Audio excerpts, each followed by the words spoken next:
नमस्कार दोस्तों, स्वागत है आपका एसएसजी गुरुकुल के इस ऑनलाइन टीचिंग प्लेटफॉर्म पर। मैं हूं अभिनव श्रीवास्तव। दोस्तों, भारतीय संविधान और मूल विधि की भूमिका आपकी आने वाली यूपीएसआई परीक्षाओं के लिए कितनी इंपॉर्टेंट है, ये आप अच्छी तरह से समझते हैं और मुझे इसे किसी भी दूसरे शब्द में आपको बताने की जरूरत नहीं। संविधान की बात करें दोस्तों, तो बेसिक तौर पर आप लगातार इस विषय को पढ़ते रहे हैं। आप बचपन में जब से भी तैयारी में आप आए होंगे, तब से आपने इस विषय को जरूर कई बार पढ़ लिया होगा। लेकिन जब बात मूल विधि की आती है, तो फिर यहां पर मामला थोड़ा सा उल्टा हो जाता है, क्योंकि ये पहली बात तो आपके किसी भी दूसरी और परीक्षा में यहां से प्रश्न पूछे नहीं जाते, किसी भी अदर वनडे एग्जाम में। और इसके साथ साथ दूसरी सबसे इंपॉर्टेंट बात यह भी कि ये एक गैर पारंपरिक विषय है।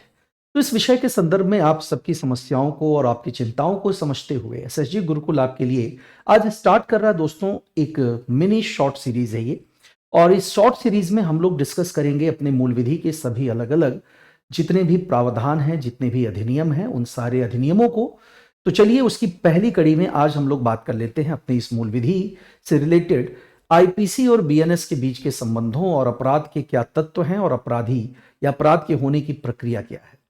दोस्तों, सबसे पहली बात कि इस समय आपको पता है कि आईपीसी यानी इंडियन पेनल कोड, जिसे हम लोग भारतीय दंड संहिता के नाम से भी जानते हैं, ये अब रिप्लेस हो चुका है और इसे रिप्लेस किया गया है दोस्तों बीएनएस यानी कि भारतीय न्याय संहिता के द्वारा। तो इंडियन पेनल कोड और बीएनएस के बीच में क्या वो बेसिक डिफरेंस है जिसकी वजह से इसने आईपीसी को रिप्लेस कर दिया। तो दोस्तों, इसे समझने के लिए पहले हमें थोड़ा सा इतिहास के पन्नों पर नजर डालनी होगी और जानना होगा आईपीसी के बारे में। दोस्तों, इंडियन पेनल कोड यानी आईपीसी का जो प्रावधान है, ये चूंकि एक औपनिवेशिक कालीन कानून है, यानी जिसे अंग्रेजों के द्वारा तैयार किया गया था, तो इसका जो सर्वप्रथम उल्लेख हम लोगों को मिलता है वो मिलता है दोस्तों सन 1833 के चार्टर एक्ट में। 1833 का चार्टर एक्ट, जिसमें संविधान के निर्माण की झलक हमें पहली बार नजर आती है और साथ ही साथ इसे भारत में विधि आयोग के गठन की दिशा में भी एक मील का पत्थर माना जाता है। दोस्तों, 1833 का जो चार्टर एक्ट था, आप देख सकते हैं, ये अधिनियम की बात करें दोस्तों तो इसकी धारा संख्या 40 में वर्णन है भारत के लिए एक विधि आयोग के गठन का।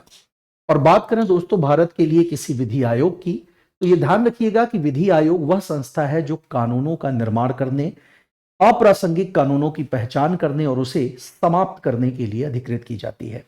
तो इस विधि आयोग का जो गठन किया गया था वो 1833 के चार्टर एक्ट की धारा संख्या 40 के अंतर्गत किया गया था। और इस आयोग का अध्यक्ष जो व्यक्ति बनाया गया था दोस्तों, उस समय उस व्यक्ति का नाम मैकाले था, जिसे आप नाम देते हैं लॉर्ड थॉमस वेलिंगटन मैकाले। तो थॉमस वेलिंगटन मैकाले के द्वारा इस आयोग की अध्यक्षता की गई और आयोग जो है वो अस्तित्व में आया वर्ष 1834 में। लेकिन हम लोग जानते हैं दोस्तों कि जब भी बात आती है कि भाई आईपीसी यानी भारतीय दंड संहिता लागू कब हुई, तो यह संहिता लागू हुई थी सन 1862 में। लेकिन इतना लंबा अंतराल क्यों, लगभग 30 वर्षों का अंतराल क्यों दोस्तों? तो इसे समझने के लिए हमें 1857 की क्रांति और तत्कालीन जो राजनीतिक परिस्थितियां थी उनको भी समझना होता है, क्योंकि 1857 की क्रांति ने दोस्तों अंग्रेजों को उनकी कमजोरी का एहसास कराया और साथ साथ उन्हें यह भी पता चला कि अगर ऐसी ही परिस्थितियां रहीं और ऐसा ही कोई विद्रोह दोबारा से होगा तो शायद वो सरवाइव नहीं कर पाएंगे। और ऐसे में ऐसी किसी भी परिस्थिति को दोबारा से होने से रोकने के लिए भी कहीं ना कहीं 1860 के दशक में ही भारतीय दंड संहिता के निर्माण की कवायद शुरू कर दी गई।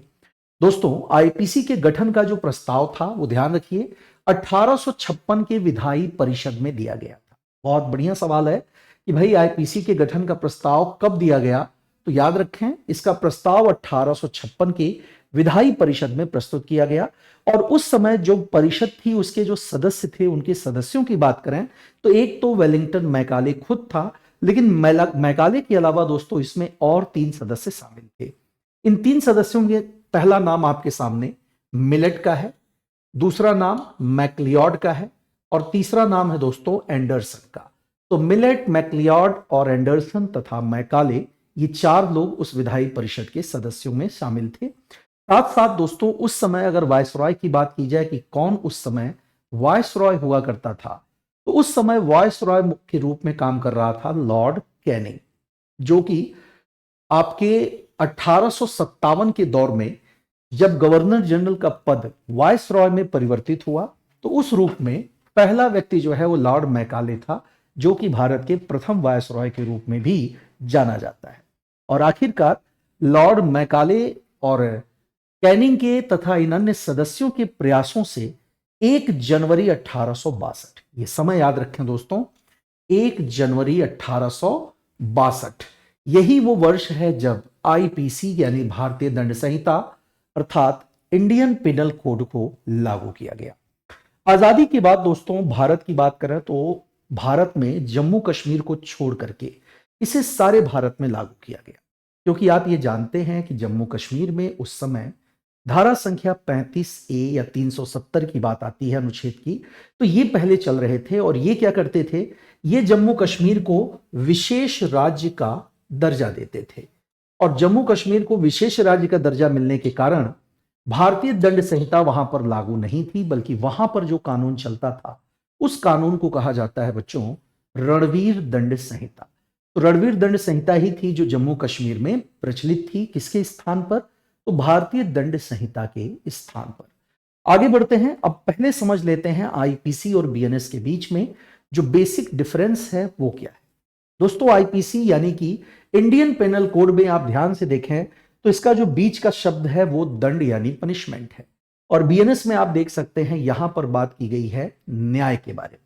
तो इसका मतलब साफ है कि आईपीसी जहां दंड को केंद्र में रख करके कार्य करता था और किसी भी व्यक्ति को सुधारने के लिए वो दंड की बात पर जोर देता था, वहीं पर बीएनएस ये आधिकारिक रूप से कह सकते हैं निर्भर करता है या फिर आधारित है दोस्तों लोकतांत्रिक मूल्यों और उससे संबंधित देश के नागरिकों की सुरक्षा तथा उनके संरक्षण से।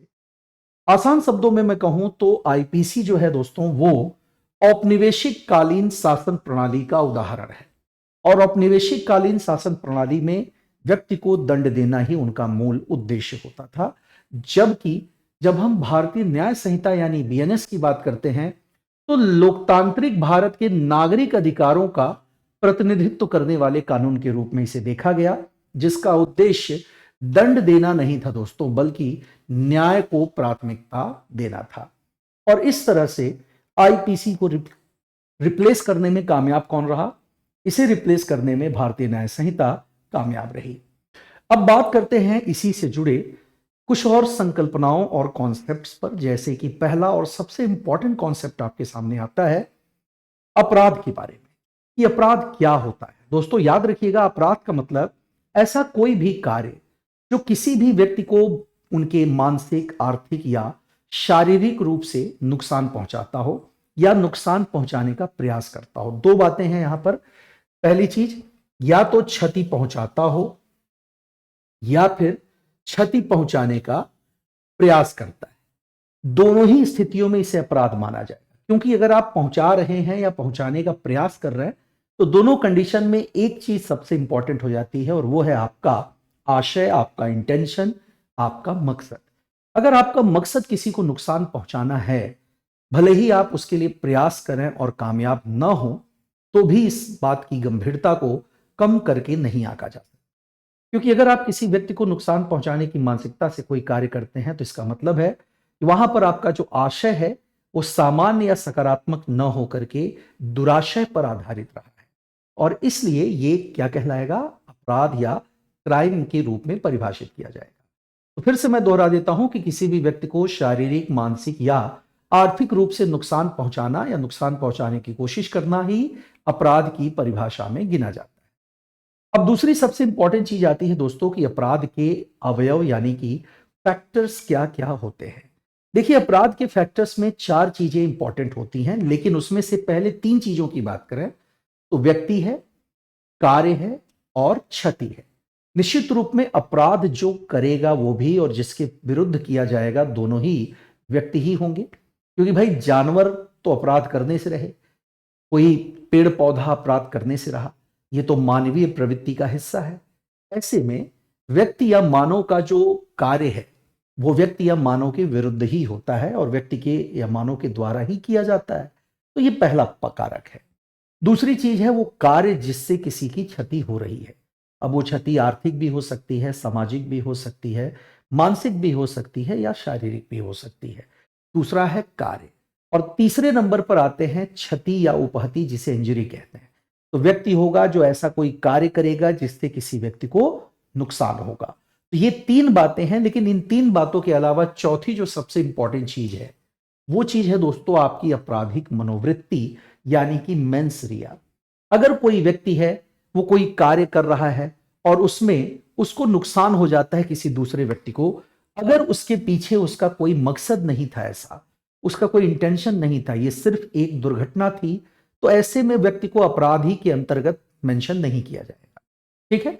गैर इरादतन हत्या जैसे आपने सुना होगा, कई बार एक्सीडेंट हो जाता है तो इरादा नहीं होता, वैसा कोई मकसद नहीं होता, लेकिन कार्य हो जाता है, तो इसका मतलब है कि उसमें क्या शामिल नहीं है, आपराधिक मनोवृत्ति शामिल नहीं है। तो अपराध के होने, अपराध के कंप्लीट होने में सबसे जरूरी चीज होती है आपराधिक मनोवृत्ति। और आपराधिक मनोवृत्ति को अगर परिभाषित किया जाए दोस्तों कि क्या होता है ये, तो याद रखिएगा, ये ऐसी स्थिति होती है जहां व्यक्ति मकसद के साथ उद्देश्यपूर्ण तरीके से किसी दूसरे को नुकसान पहुंचाने का काम करता है। तो जैसा मैंने कहा, आपराधिक मनोवृत्ति को अगर आप आसान करके समझना चाहें तो आप इसे नाम दे सकते हैं दोस्तों दुराशय का। ये कह करके आप इसे डिफाइन कर सकते हो। ठीक है। तो अगर आपके कार्य के पीछे आपका मकसद बुरा है, किसी को नुकसान पहुंचाना, किसी की क्षति करना अगर आपका मकसद है, तो इसे कहा जाएगा दुराशय। ठीक है। लेकिन ध्यान रखना है, उद्देश्यपूर्ण ढंग से किया गया कार्य जिससे किसी को नुकसान हो जाए, उसी को हम अपराध कह सकते हैं। दूसरे नंबर पर अब बात करें दोस्तों, तो दूसरी जो सबसे इंपॉर्टेंट चीज होती है वो है अपराध के चरण, यानी अपराध कितने चरणों में कंप्लीट होता है। तो सबसे पहली चीज, अगर आप कोई अपराध करने जा रहे हैं तो सबसे पहले अपराध करने की मानसिकता विकसित करते हैं, यानी आप आशय तय करते हैं, इस व्यक्ति ने मुझे अपमानित किया, इस व्यक्ति ने मुझे चोटिल किया, इस व्यक्ति की वजह से मेरी प्रतिष्ठा धूमिल हुई, या इसने मुझे नुकसान पहुंचाया, मैं इसे नहीं छोड़ूंगा। तो ये मैं इसे नहीं छोड़ूंगा का मतलब क्या? दैट इज इंटेंशन, यही है आपका उद्देश्य। या आप सामने वाले की हत्या कर देना चाहते हैं, उसके हाथ पैर तोड़ देना चाहते हैं, या फिर उसे कुछ इस तरह का नुकसान पहुंचाना चाहते हैं जिससे आपके मन को संतुष्टि मिले, शांति मिले। तो सबसे पहली चीज होती है दोस्तों अपराध करने में, वो है आपका आशय यानी कि इंटेंशन। और जब आप मकसद तय कर लेते हो कि हमें ये करना है, तो फिर आप करते हो उसकी तैयारी यानी प्रिपरेशन। अगर आपको किसी की हत्या करनी है तो हत्या के लिए हथियार खरीदना, रेकी करना, जगह जगह का मुआयना करना, उसके आने जाने का समय देखना, कहाँ वो अकेला होता है, कहाँ नहीं होता, ये सारी बातें। और फिर तब बारी आती है सही समय देखकर और सही समय के अनुसार ही प्रयास करना, यानी अटेम्प्ट करने का। जैसे मर्डर आया, तो मर्डर में जब आप प्रयत्न करोगे तो वो कहलाएगा अटेम्प्ट टू मर्डर। तो अटेम्प्ट टू मर्डर भी अगर आपने प्रयत्न किया, तैयारी की और आशय भी है, यानी ये 3 चीजें हैं, अगर वहां पर आपकी पूर्णता ना भी हो तो भी आप अपराध के लिए दोषी माने जाएंगे। बस अगर आपने प्रयत्न कर दिया और उसके साथ आपका आशय था, और अगर आपने वहां पर तैयारी भी की है इसके लिए, कार्य पूरा हो या ना हो, व्यक्ति मरे या ना मरे, लेकिन हम इसे किस में रखेंगे, फिर भी हम इसे अपराध के रूप में देखेंगे। और अगर ये प्रक्रिया पूर्ण हो गई, यानी ये कंप्लीट हो जाती है, पूर्णता हो जाती है, तब तो अपराध हुआ ही। फिर निर्धारित प्रावधानों के अनुसार भारतीय न्याय संहिता में जो भी कुछ वर्णन किया गया होगा, जिस प्रक्रिया का वर्णन होगा, उसी प्रक्रिया को यहां पर मेंशन किया जाएगा, डिस्कस किया जाएगा। तो ये ध्यान रखिएगा, अभी भी अपराध प्रक्रिया संहिता ये बहुत इंपॉर्टेंट है दोस्तों। अपराध प्रक्रिया संहिता की बात आ रही है, जिसे हम लोग शॉर्ट में सीआरपीसी कहते हैं, जिसे क्रिमिनल प्रोसीजर कोड भी कहा जाता है। तो सीआरपीसी में वर्णित प्रक्रिया के माध्यम से ही संबंधित व्यक्ति, जो कि इसके लिए आशय रखता था, जिसने इसकी तैयारी की और उसके बाद उसने प्रयत्न किया जिससे कार्य की पूर्णता दूसरे के जीवन को खत्म कर देती है या खतरे में डालती है, तो इसे कहा जाएगा अपराध का होना। तो ये सारी चीजें किससे रिलेटेड है दोस्तों? ये सारी चीजें रिलेटेड है आपके अपराध से। तो लगभग यहां पर सारी बातें हमने आपको डिफाइन कर दी हैं। ये आज की आपकी पहली क्लास थी और इसमें से आई थिंक आपको 4 से 5 प्रश्न मिल गए होंगे अगर आप इसे समझ पाए तो अगर हर दिन की 20-25 मिनट या 30 मिनट की क्लास में आपको इस तरह के क्वेश्चन मिलते रहेंगे तो यकीनन ये आपके लिए बहुत फायदेमंद होगा, आपके लिए लाभदायक। तो मिलते हैं अगली क्लास में, तब तक के लिए अपना ख्याल रखिए और इन क्लासेस को, इन शॉर्ट नोट्स को, शॉर्ट वीडियोस को अपने स्तर पर भी तैयार करते रहिए, दोहराते रहिए। और अपने इस क्लास को दोस्तों अगर आपको ये अच्छा लगा हो कि हाँ ये उपयोगी कंटेंट है, तो अपनी राय से, अपने कमेंट्स के माध्यम से हमें ऑफलाइन परिचित जरूर करा सकते हैं। अगर कोई सुझाव है तो आपके सुझाव का भी स्वागत है और आप अपने क्लासेस को, अपने इस कंटेंट को अपने दोस्तों के साथ शेयर जरूर करें जो आने वाले यूपीएसआई की परीक्षा में सिलेक्शन लेने के लिए मेहनत कर रहे हैं। तो अगली क्लास तक के लिए दोस्तों नमस्कार।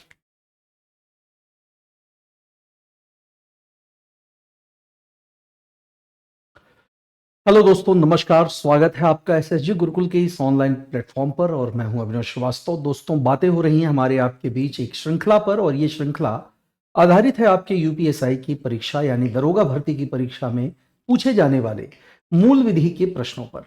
तो मूल विधि के प्रश्नों में आप तक पहली क्लास पहुंच चुकी होगी और आप समझ गए होंगे कि एसएसजी गुरुकुल अगर आपके लिए ये इनिशिएटिव लेकर चल रहा है तो इसके पीछे का उद्देश्य क्या है।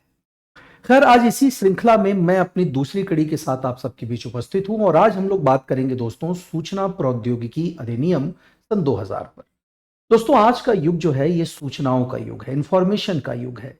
इस इंफॉर्मेशन के युग में अगर सूचनाओं की सुरक्षा सुनिश्चित न की जाए, आपके व्यक्तिगत जीवन से जुड़ा आपका डेटा, आपकी जानकारियों का संरक्षण न किया जाए और अगर इसका किसी गलत व्यक्ति के हाथों में पड़ जाने की संभावना हो, तो क्या इसके नतीजे हो सकते हैं, ये आप लोग इस समय डिजिटल अरेस्ट समेत तमाम तरह की जालसाजियों और बैंक खातों से पैसा निकाल लिए जाने जैसी बातों के बारे में जानते होंगे।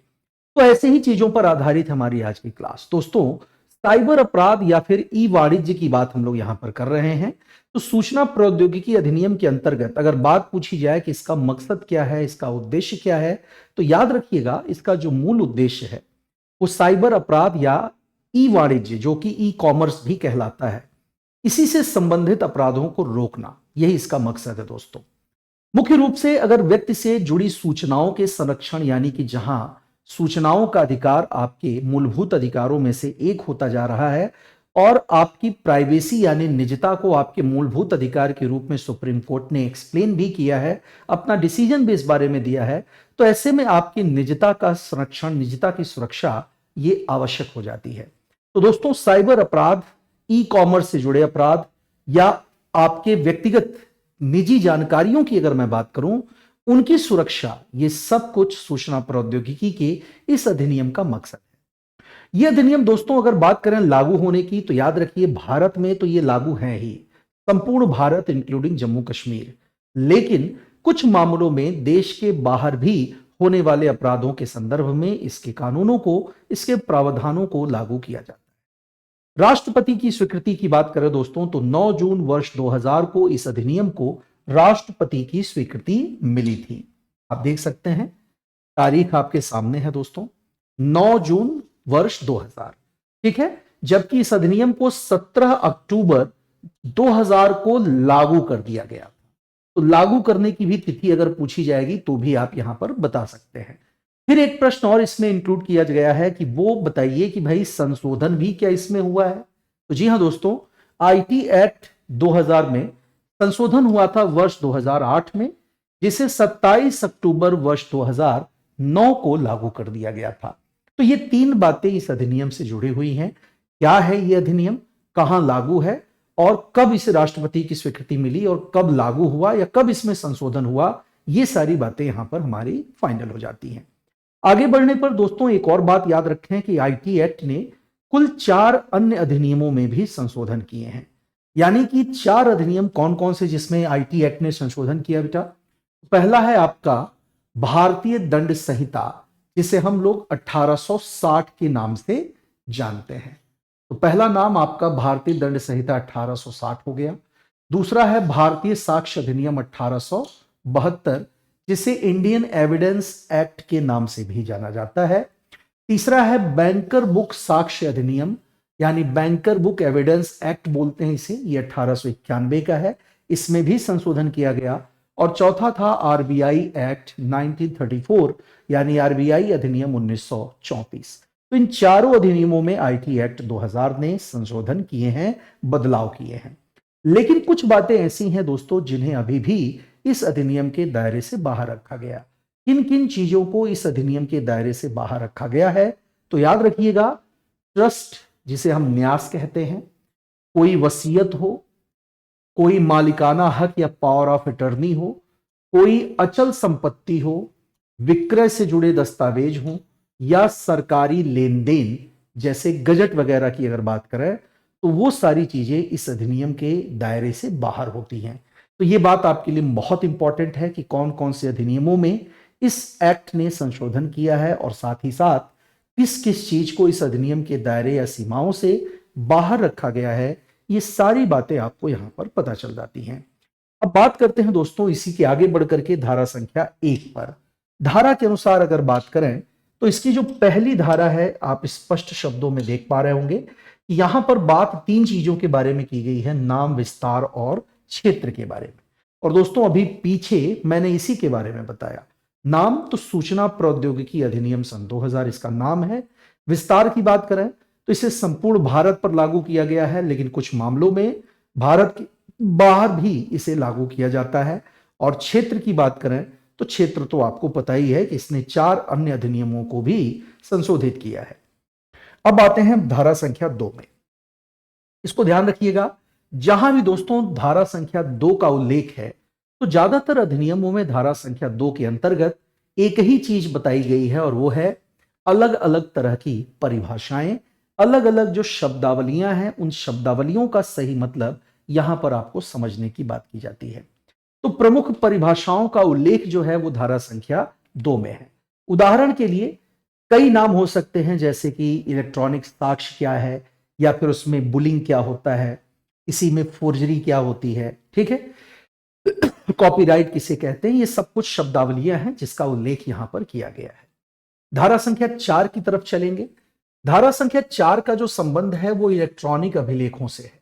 कहता है कि क्या इलेक्ट्रॉनिक अभिलेखों की कानूनी मान्यता वही होगी जो कि उनके कागजी दस्तावेज या फिर वास्तविक कॉपी की होती है। तो जी हां दोस्तों, धारा संख्या 4 इस बात के प्रावधान करता है कि इलेक्ट्रॉनिक अभिलेखों की मान्यता भी उसी रूप में ये मान्य होंगे जैसा कि उसके वास्तविक कॉपी की मान्यता होती है। तो इस बात को याद रखना है हमें। कैसे बेटा? जैसी उसके वास्तविक कॉपी की मान्यता है उसी तरह से उसके डिजिटल दस्तावेजों की भी मान्यता होगी। धारा संख्या 11 पर आते हैं। धारा संख्या 11 क्या कहता है बच्चों? धारा संख्या 11 का जो संबंध है वो इलेक्ट्रॉनिक दस्तावेज या अभिलेखों से संबंधित अधिकारों की है। अगर कोई व्यक्ति पूछा जाए, मान लीजिए कि इलेक्ट्रॉनिक दस्तावेज जो बनाए गए हैं या फिर कोई ऐसा डॉक्यूमेंट है, तो इसका अधिकार किसको होगा, इसका मालिकाना हक किसके पास होगा? तो याद रखना है, इसका जो अधिकार होता है वो उसी व्यक्ति को होता है जो उसकी रचना करता है या जो उसे क्रिएट करता है, ठीक। और बिना उसकी इजाजत के आप इस तरह के दस्तावेजों का प्रयोग अपने निजी हितों के लिए कभी नहीं कर सकते, और अगर आप ऐसा करते हैं तो यह कानूनन अपराध की श्रेणी में रखा जाएगा। आगे बढ़ते हैं। धारा संख्या 43 की बात हो रही है। धारा संख्या 43 क्या कहता है? तो दोस्तों कंप्यूटर प्रणाली की बात कर रहा है, कंप्यूटर सिस्टम की बात कर रहा है कि अगर कोई व्यक्ति कंप्यूटर सिस्टम का इस्तेमाल करके किसी अन्य को क्या पहुंचाता है, नुकसान पहुंचाता है, या फिर उसकी निजता, जिसे हम प्राइवेसी की बात कर रहे हैं, क्योंकि right of privacy is now fundamental right of human beings, यानी कि निजता का जो अधिकार है ये वर्तमान में मनुष्यों के मौलिक अधिकारों के रूप में मेंशन किया जा रहा है।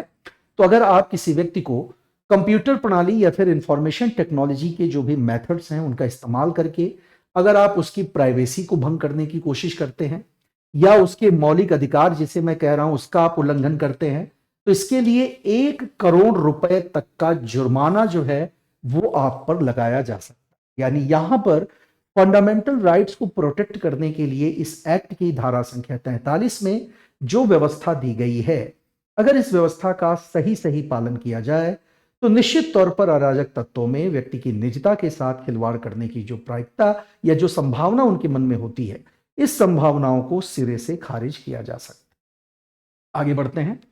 अगली धारा आपके सामने है दोस्तों 43A, 43A। 43A ये किसी भी कंपनी या किसी फर्म के संदर्भ में बात करता है। ये कहता है दोस्तों कि कोई भी कंपनी अपने ग्राहकों या कर्मचारियों से जुड़ी जानकारी को सुरक्षित रखने की जिम्मेदारी उसी की होती है। अगर वो संस्था, वो कंपनी अपने कर्मचारियों या ग्राहकों से जुड़ी निजी जानकारियों को सुरक्षित नहीं रख पाता, अगर वो जानकारियां लीक हो जाती हैं, जैसा कि अक्सर हमें सुनने को मिलता है कि फेसबुक से या फिर बहुत सारी ऐसी वेबसाइट्स होती हैं, बहुत सारे एप्लीकेशंस होते हैं जो अपने यूजर्स के डेटा को लीक कर देते हैं, या गलती से लीक हो जाने पर वो गलत लोगों के हाथों पड़ जाता है और फिर उसके दुरुपयोग की संभावनाएं बढ़ जाती हैं।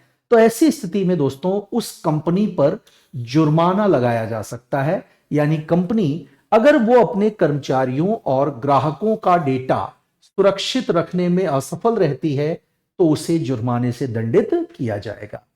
धारा संख्या 45 पर आते हैं। 45 क्या कहता है बच्चों? तो धारा संख्या 45 का संबंध है इस अधिनियम के प्रावधानों का उल्लंघन करने से। अगर आप में से कोई व्यक्ति आईटी एक्ट 2000 की धारा संख्या 45 के अंतर्गत किसी भी व्यवस्था, किसी भी प्रावधान का उल्लंघन करता है तो जिम्मेदार व्यक्ति 25,000 रुपए के जुर्माने से दंडित किया जा सकता है। तो ये एक बहुत ही सिंपल सी व्यवस्था है, लेकिन बहुत ही प्रभावी व्यवस्था। आगे बढ़ते हैं, दूसरी चीज देखते हैं दोस्तों। जैसे यहां इन्होंने धारा 46 की बात की कि इस मामले में निर्णय करने की शक्ति किसके पास होगी, तो याद रखना है कि न्याय निर्णयन की जो शक्ति है दोस्तों, वो निदेशक स्तर के किसी भी अधिकारी को सरकार द्वारा जो नियुक्त किया गया है उसी व्यक्ति की ये जिम्मेदारी होती है। ठीक, और ये भी ध्यान रखना है कि उसके पास जो अधिकार होंगे वो किसके समतुल्य होंगे, तो उसको मिलने वाले ये अधिकार सिविल न्यायालय स्तर के शक्तियों के बराबर होंगे। यानी उसे सिविल न्यायालय या सिविल कोर्ट के स्तर की शक्तियां प्राप्त होंगी उस व्यक्ति को, जो व्यक्ति ऐसे मामलों का निस्तारण करने के लिए जिम्मेदार बनाया जाएगा। आगे बढ़ते हैं, दूसरी चीज आपके सामने है धारा संख्या 48। धारा संख्या 48 दोस्तों साइबर अपील प्राधिकरण की स्थापना की बात करता है। यानी कि साइबर क्राइम से संबंधित किसी भी तरह की शिकायतों का निस्तारण कौन करेगा, तो यह निस्तारण किया जाता है साइबर अपील प्राधिकरण के द्वारा। और साइबर अपील प्राधिकरण के गठन का जो प्रावधान है वो धारा संख्या 48 में किया गया है, जिसकी स्थापना का दायित्व केंद्र सरकार पर होगा। यानी इसका गठन जो किया जाएगा वो कौन करेगा दोस्तों, तो इसका गठन केंद्र सरकार के द्वारा किया जाता है। तीसरे पॉइंट पर आते हैं। तीसरा पॉइंट है दोस्तों आईटी एक्ट की धारा संख्या आईटी एक्ट 2000 की धारा 57 पर। धारा 57 क्या करता है दोस्तों, ये कह रहा है कि अगर आपका कोई मान लीजिए आपके साथ कोई साइबर क्राइम होता है और साइबर क्राइम की आप शिकायत करना चाहते हैं, अपील करना चाहते हैं, तो निश्चित तौर पर आप ये अपील कहां करोगे, तो आप ये अपील करोगे साइबर अपील प्राधिकरण में। ठीक, और साइबर अपील प्राधिकरण में कोई भी शिकायत जो की जाएगी, ऐसी कोई भी अपील जो यहां की जाती है दोस्तों, उसका जो निस्तारण किया जाएगा वो किसके द्वारा किया जाएगा, तो साइबर नियंत्रण अधिकारी के द्वारा इसका निस्तारण किया जाएगा। यानी वही जो निर्देश देगा उसी के अनुसार होगा। ठीक है, ध्यान रखना है। इसमें एक बात और जोड़ लेते हैं कि अगर मान लेते हैं कि कोई भी साइबर अपील अधिकारी या साइबर नियंत्रण अधिकारी जिस प्रक्रिया, जिस मोडस ऑपरेंडी का उल्लेख इस अधिनियम में किया गया, उस प्रक्रिया से अलग हट करके कुछ अनुचित तरीकों का प्रयोग करता है, और अगर आप उसके खिलाफ कोई शिकायत करना चाहते हैं तो भी आप ये शिकायत उस साइबर अपील प्राधिकरण में ही करेंगे। दोनों बातें यहां पर ध्यान रखेंगे। अपील का जो निस्तारण करने की बात हो रही है, याद रखना है कि अपील का जो निस्तारण किया जाएगा वो अपील करने की जो भी डेट होगी दोस्तों, उस डेट से 6 माह के भीतर भीतर आपको कर लेना है। आगे बढ़ते हैं, धारा 64 की तरफ चलते हैं। धारा संख्या इसका जो 64 है दोस्तों, वो आईटी एक्ट से जुड़े प्रावधानों के उल्लंघन की बात करता है कि अगर आईटी एक्ट से जुड़े प्रावधानों का कोई उल्लंघन करता है तो इसके लिए भी सजा की व्यवस्था की गई है। दूसरी बात, अब मान लेते हैं कि कोई जुर्माना गवर्नमेंट लगाती है आप पर आईटी एक्ट के दुरुपयोग के आधार पर, और आप वो जुर्माने की रकम नहीं चुकाते हैं, तो फिर क्या होगा? निश्चित तौर पर सरकार इससे आपको मुक्त नहीं होने देती। और सरकार क्या करेगी दोस्तों, याद रखिएगा कि सरकार द्वारा न चुकाए जाने वाले जुर्माने की जो वसूली होगी वो भू राजस्व यानी लैंड रेवेन्यू के बकाया राशि के रूप में की जाएगी। यानी आपको ये रकम लगान या फिर जिसे हम भू राजस्व की दर कहते हैं उस रूप में चुकानी पड़ सकती है। तो इसका मतलब है कि आपको सरकार के द्वारा इससे मुक्त नहीं किया जाएगा। धारा संख्या 65 की बात करें दोस्तों, तो धारा संख्या 65 का संबंध कंप्यूटर के माध्यम से किए गए छेड़छाड़ से। अगर आप कंप्यूटर साधन के कोड से कोई छेड़छाड़ करते हैं तो फिर आपको इसके लिए 2 लाख रुपए के जुर्माने और 3 साल के कारावास से दंडित किया जाएगा। दूसरी चीज, अगर आप कंप्यूटर से संबंधित कोई भी अपराध करते हैं, कोई व्यक्ति करता है, तो भी उसे दोस्तों 3 वर्ष के कारावास और 5 लाख रुपए जुर्माने से दंडित किया जाएगा। जैसा मैंने कहा कि कंप्यूटर साधन के कोड से छेड़छाड़ करोगे, सेटिंग्स में बदलाव कर रहे हो, तो 3 साल और 2 लाख का जुर्माना, और कंप्यूटर का इस्तेमाल करके आपने कोई अपराध किया तो 5 लाख का जुर्माना और 3 साल की सजा आपको होगी। 66 के अनुसार अगर आप किसी को ऐसा कोई मैसेज भेजते हैं जिसमें धमकी दे रहे हैं, आप किसी को डरा रहे हैं, तो डराने या फिर कोई आक्रामक मैसेज भेजने के लिए भी जो दंड है वो 3 साल के कारावास और जुर्माने के रूप में है। हालांकि श्रेया सिंघल बनाम भारत संघ का एक वाद है दोस्तों, जो 2015 में आया था। इसी के अंतर्गत धारा संख्या 66 में जो भी बातें कही गई हैं उसे गैर संवैधानिक घोषित कर दिया गया था। तो यह प्रश्न 2021 की परीक्षा में पूछा जा चुका है। आगे बढ़ते हैं, नेक्स्ट चीज को देख लेते हैं। धारा संख्या 66C पर आ गए। 66C क्या कहता है दोस्तों? ये कहता है कि किसी की अगर आप आइडेंटिटी चोरी करते हैं, अगर आप किसी की पहचान चुराते हैं, ठीक, आप वो व्यक्ति नहीं है लेकिन आप वो व्यक्ति बन करके कोई अपराध कर रहे हैं, तो यह भी एक तरह का अपराध ही है और इसके लिए भी आपको 3 साल कारावास और 1 लाख रुपए के जुर्माने से दंडित किया जाएगा। धारा 66E में आ गए दोस्तों।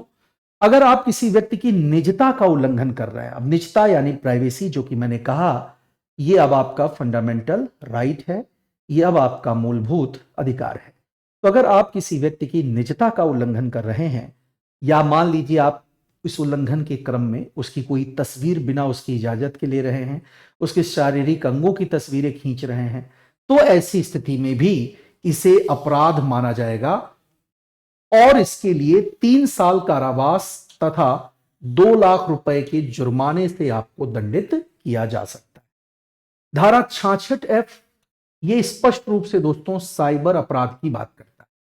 कहता है कि साइबर अपराध के माध्यम से अगर आप देश की एकता, अखंडता और उसकी संप्रभुता को कोई नुकसान पहुंचाने की कोशिश करते हैं तो यह गंभीर अपराध की श्रेणी में रखा जाएगा और ऐसे कार्य के लिए आपको लाइफ टाइम इंप्रिजनमेंट यानी कि आजीवन कारावास से भी दंडित किया जा सकता है। दोस्तों अब आ गए हम लोग इसके अंतिम प्रावधानों की तरफ, जिसमें पहला नाम आपके सामने धारा संख्या 67 का है, 67 का। धारा संख्या 67 क्या कहता है दोस्तों, याद रखिए। तो किसी भी अश्लील सामग्री का अगर आप इलेक्ट्रॉनिक रूप से प्रकाशन करते हैं, किसी भी अश्लील सामग्री, किसी साहित्य का, किसी तस्वीर का, किसी फोटो या किसी वीडियो का अगर आप उसका प्रकाशन करते हैं या उसे कहीं और भेजते हैं, तो फिर इस बारे में 2 व्यवस्थाएं हैं। पहली व्यवस्था कि अगर आप पहली बार इसके लिए दोषी पाए गए तो आपको 3 साल के कारावास और 5 लाख रुपए के जुर्माने से दंडित किया जाएगा। लेकिन मान लेते हैं कि 3 साल का कारावास पूरा होने और 5 लाख रुपए का जुर्माना चुकाने के बाद भी आप जब जेल से बाहर आते हैं तो आप अपना ये अपराध करने की जो प्रवृत्ति है आपकी उसे छोड़ नहीं पाते। तो इस कंडीशन में भी अगर आपने दोबारा वैसा ही कोई अपराध दोहराया, उस स्थिति में दोस्तों सजा की अवधि बढ़कर 3 साल से 5 वर्ष हो जाएगी और जुर्माने की जो रकम 5 लाख थी वो भी बढ़कर अब 10 लाख रुपए की हो जाएगी। ऐसा ही कुछ धारा 67B में भी है। 67B काम वासना भड़काने वाले किसी सामग्री में अगर आपने किसी बच्चे का चित्रण किया है तो उससे संबंधित है। तो बच्चों के खिलाफ होने वाले अपराधों के संदर्भ में आपको पता होगा दोस्तों कि पहले ही हमारे देश में पॉक्सो नामक कानून चल रहा है। पॉक्सो को क्या कहा जाता है बेटा? इसे कहा जाता है prevention of children from sexual offence. ये नाम हम लोग इसे देते हैं, prevention of children from sexual offence कहेंगे इसे, यानी कि लैंगिक अपराधों से बच्चों का संरक्षण, ये इसका नाम है पूरा दोस्तों।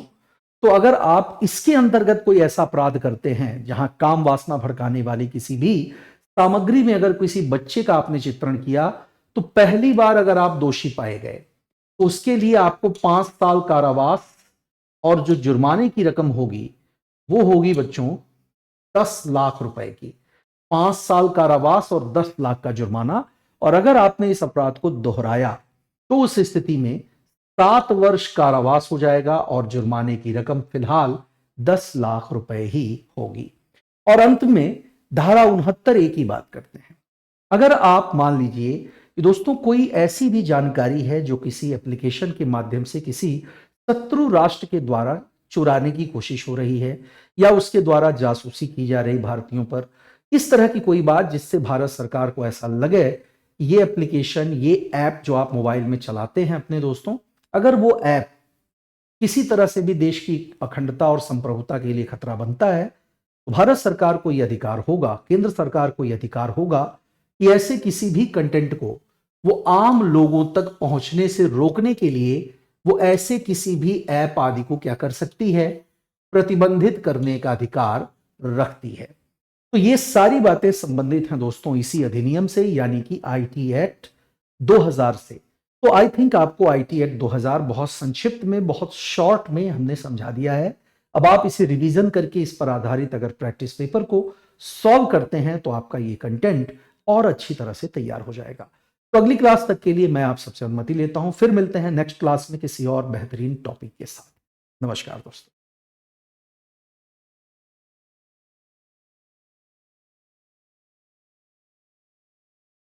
नमस्कार दोस्तों, स्वागत है आप सभी का एसएसजी गुरुकुल के इस ऑनलाइन मंच पर। दोस्तों, आपकी आने वाली यूपीएसआई की परीक्षाओं के लिए एसएसजी गुरुकुल ने आपके लिए जो मूल विधि की श्रृंखला शुरू की है, आज उसी श्रृंखला की तीसरी कड़ी में राष्ट्रीय मानवाधिकार अधिनियमों के साथ मैं आपके सामने फिर से उपस्थित हूं। दोस्तों, जब भी बात मूल अधिकारों की होती है तो सबसे पहले यह सवाल उठता है कि मूल अधिकारों का आधार क्या है। दोस्तों, याद रखिए कि मूल अधिकारों का जो मूल आधार है वो राष्ट्रीय मानवाधिकार अधिनियमों को ही माना जाता है, जिसे वर्ष 1993 में लागू किया गया था। अगर इस अधिनियम की बात करें तो याद रखें कि राष्ट्रीय मानवाधिकार संरक्षण अधिनियम 1993 के नाम से हम लोग इसे जानते हैं, जो कि 28 सितंबर 1993 को प्रवर्तित किया गया और संपूर्ण भारत में इसे लागू किया गया, इंक्लूडिंग जम्मू कश्मीर। भले ही जम्मू कश्मीर को अनुच्छेद 370 के अंतर्गत और 35A के अंतर्गत अलग से विशेष राज्य का दर्जा प्राप्त रहा हो और भारत के शेष भागों पर लागू कानून जम्मू कश्मीर पर लागू न होता हो, लेकिन फिर भी मनुष्य तो वहां भी रहते हैं, मानव तो वहां भी रहते हैं, वहां रहने वाले लोग भी मानवीय परिभाषा के अंतर्गत आते हैं। तो ऐसे में इसे जम्मू कश्मीर सहित संपूर्ण भारत पर लागू किया गया था। इस अधिनियम में दोस्तों धाराओं की बात करें तो इसमें कुल धाराओं की संख्या है 41। याद रखिएगा, यह प्रश्न आपसे पूछा जाता है कि कुल कितनी धाराएं राष्ट्रीय मानवाधिकार अधिनियम में मौजूद हैं, तो कुल यहां पर धाराओं की संख्या 41 है। सवाल नंबर 2 आपके लिए कि मानवाधिकार का मतलब क्या है। तो दोस्तों, मानवाधिकार का अर्थ किसी भी व्यक्ति के जीवन से संबंधित समानता, स्वतंत्रता और मानवीय गरिमा की सुरक्षा से होता है। ध्यान रखिएगा, समानता, स्वतंत्रता और मानवीय गरिमा की सुरक्षा को ही हम मानवाधिकार के अंतर्गत रखते हैं। और इससे जुड़ी अगर धाराओं की बात करें तो इससे जुड़ी धाराओं में धारा संख्या 1 इसके नाम, प्रवर्तन, क्षेत्र और विस्तार के बारे में बात करता है। वहीं धारा संख्या 2 में जब हम आते हैं तो जैसा मैंने आपको पहले भी बताया था कि लगभग सभी अधिनियमों की धारा संख्या 2 में परिभाषाओं और विभिन्न प्रकार के शब्दों का अर्थ जो है वहां पर बताया गया है। और वही चीज आपको राष्ट्रीय मानवाधिकार अधिनियम की धारा संख्या 2 में भी देखने को मिलती है, जहां सबसे पहला नाम आपको सशस्त्र बलों का मिलता है। सशस्त्र बल यानी जिसे हम लोग आर्म्ड फोर्सेस कहते हैं दोस्तों, इसके अंतर्गत थल सेना, वायुसेना और नौसेना के अलावा सभी पैरामिलिट्री फोर्सेस को भी रखा जाता है जो केंद्र सरकार के अधीन काम करते हैं। इसमें होम मिनिस्ट्री की अगर मैं बात करूं, या इसे आपको पता ही है कि आज के डेट में हम लोग MHA कह करके बुलाते हैं, तो इसके अंतर्गत आने वाले CISF का नाम ले लेते हैं, BSF का नाम ले लेते हैं, सीआरपीएफ का नाम ले लिया जाए, ये सभी और अदर जो भी हैं वो सब पैरामिलिट्री फोर्सेस के अंतर्गत आते हैं। तो उन्हीं को हम सशस्त्र बल में उल्लेख करते हैं, परिभाषित करते हैं। वहीं पर धारा संख्या 2 के दूसरे खंड में जिस चीज की परिभाषा दी गई है वो मानवाधिकार आयोग के अध्यक्ष की परिभाषा दी गई है। और मानवाधिकार आयोग का जो अध्यक्ष है वो निश्चित तौर पर इस अधिनियम के प्रावधानों के क्रियान्वयन को लेकर के अपने दायित्वों का निर्वहन करता है। वहीं 2A की बात करेंगे तो इसमें मुख्य आयुक्त यानी कि जो इसका चीफ कमिश्नर होता है उसकी बात की गई है। और इसमें जो मुख्य आयुक्त होगा मानवाधिकार आयोग में वो दोस्तों दिव्यांग जन अधिकार अधिनियम 2016 की धारा 74(1) में जो मुख्य आयुक्त की परिभाषा दी गई है वही परिभाषा मानवाधिकार आयोग के भी मुख्य आयुक्त के लिए इस्तेमाल की जाएगी। अब अगले नाम पर आते हैं। तो अगर 2 के खंड 3 में बात करें, धारा 2 के तीसरे भाग में, तो यहां पर आपको परिभाषित किया गया है दोस्तों आयोग को, और इस आयोग को मानवाधिकार अधिनियम 1993 की धारा 3 के अंतर्गत भी परिभाषित किया जा सकता है। मानवाधिकार न्यायालयों की बात करें तो चौथे भाग में मानवाधिकार न्यायालयों का उल्लेख है। और मानवाधिकार न्यायालयों का उल्लेख दोस्तों अधिनियम की धारा 30 में भी हमें देखने को मिलता है, जिसका कार्य क्या होगा, तो इसका कार्य यह सुनिश्चित है करना कि किसी भी व्यक्ति के मानवाधिकारों का अगर उल्लंघन हो रहा है तो उस स्थिति में दोषी व्यक्ति की पहचान की जाए और उसके खिलाफ निर्णायक कार्यवाही भी की जा सके। वहीं पर दूसरे के 5 की बात करें, 2(5) में राष्ट्रीय पिछड़ा वर्ग आयोग का उल्लेख है दोस्तों। और राष्ट्रीय पिछड़ा वर्ग आयोग की परिभाषा अधिनियम 1993 की धारा 3 में भी मिलती है। वहीं पर 2(6) में अल्पसंख्यक आयोग की परिभाषा है जो 1992 के अधिनियम की धारा 3 में दी गई है। और 7वें की बात करें तो इसमें बाल अधिकार संरक्षण अधिनियम 2005 की धारा 3 में इसका भी उल्लेख हमें देखने को मिलता है। आगे बढ़ते हैं, दूसरी चीज की बात करें, अनुसूचित जाति की बात होगी जब, तो अनुसूचित जाति आयोग को संविधान के अनुच्छेद 338 में परिभाषित किया गया है, जबकि अनुसूचित जनजाति आयोग की परिभाषा अनुच्छेद 338 क में हमें देखने को मिलती है। मानवाधिकार अधिनियम 1993 की धारा 21 में राज्य स्तर पर गठित किए गए विभिन्न प्रकार के आयोगों का वर्णन देखने को मिलता है। अब आगे बढ़ते हैं, धारा संख्या 3 की चर्चा करते हैं। तो कुल 41 धाराओं में से धारा संख्या 3 जो है दोस्तों, ये मानवाधिकार संरक्षण अधिनियम 1993 में अगर धारा 3 की बात हो रही है तो राष्ट्रीय मानवाधिकार आयोग के गठन की बात को दोहराया गया है, ठीक जैसा कि मैंने पीछे बताया। और इसका मेन काम वही है, यानी व्यक्ति के मानवाधिकारों की सुरक्षा संबंधी प्रावधानों या व्यवस्था का गठन करने की बात को यहां पर दोहराया जाता है। धारा संख्या 3(2) में आ जाएं तो धारा संख्या 3(2) दोस्तों इस राष्ट्रीय मानवाधिकार आयोग के अध्यक्ष के बारे में बात करता है, जो कि कोई न्यायाधीश या कोई भी पूर्व मुख्य न्यायाधीश हो सकता है। अध्यक्ष के अलावा एक सदस्य इसमें ऐसा होगा जो न्यायाधीश होगा दोस्तों। उसके अलावा दूसरा जो सदस्य है वो हाई कोर्ट के पूर्व मुख्य न्यायाधीश की बात होगी। और 3 अन्य सदस्य ऐसे होंगे जिसमें से एक का महिला होना अनिवार्य है, जो महिला से संबंधित अधिकारों के बारे में अपने अधिकारों का प्रयोग कर सके, उन अधिकारों की सुरक्षा के लिए प्रावधान या कानूनों का गठन कर सके और इससे जुड़े प्रावधानों का निर्माण भी कर सके। साथ ही महिला सदस्यों को मानवाधिकारों का ज्ञान होने की भी बात को यहां पर प्रमुख रूप से बल दिया गया है। धारा 3(4) में आते हैं, यहां पर एक महासचिव की नियुक्ति का भी उल्लेख है। अगर पूछता है कि महासचिव की नियुक्ति का उल्लेख मानवाधिकार अधिनियम की किस धारा में हुआ है, तो आप कह सकते हैं धारा संख्या 3(4) में किया गया है। मुख्य कार्यपालक अधिकारी जो होगा दोस्तों, जिसे सीईओ कहा जाता है, उसका जो मेन दायित्व होता है वो वित्तीय और प्रशासनिक मामलों की देखरेख करने का काम ये उसको सौंपा गया है। वहीं धारा संख्या 4 में जब हम आते हैं तो यहां पर आयोग के अध्यक्ष और सदस्यों की नियुक्ति करने के लिए राष्ट्रपति के द्वारा एक समिति के गठन की बात पर भी बल दिया जा रहा है। दोस्तों समिति की बात हो रही है तो राष्ट्रीय मानवाधिकार आयोग के सदस्यों की नियुक्ति के लिए गठित की गई समिति में जो सदस्य होते हैं उन सदस्यों में प्रधानमंत्री, लोकसभा का अध्यक्ष होगा, गृह मंत्री होगा, लोकसभा में विपक्ष का नेता होगा और राज्यसभा में विपक्ष के नेता के अलावा उपसभापति को भी इस समिति में शामिल किया गया है। अगर किसी भी न्यायाधीश की नियुक्ति हमें करनी है इसके अंतर्गत, तो यह याद रखना है कि उसके लिए जो मुख्य न्यायाधीश होता है उसका परामर्श लेना जरूरी बताया गया है। धारा संख्या 5 में आ जाए अगर, तो धारा संख्या इसकी जो 5 है दोस्तों, वो अध्यक्षों और सदस्यों को उनके पद से हटाए जाने की प्रक्रिया से संबंधित है। कैसे हटाया जा सकता है?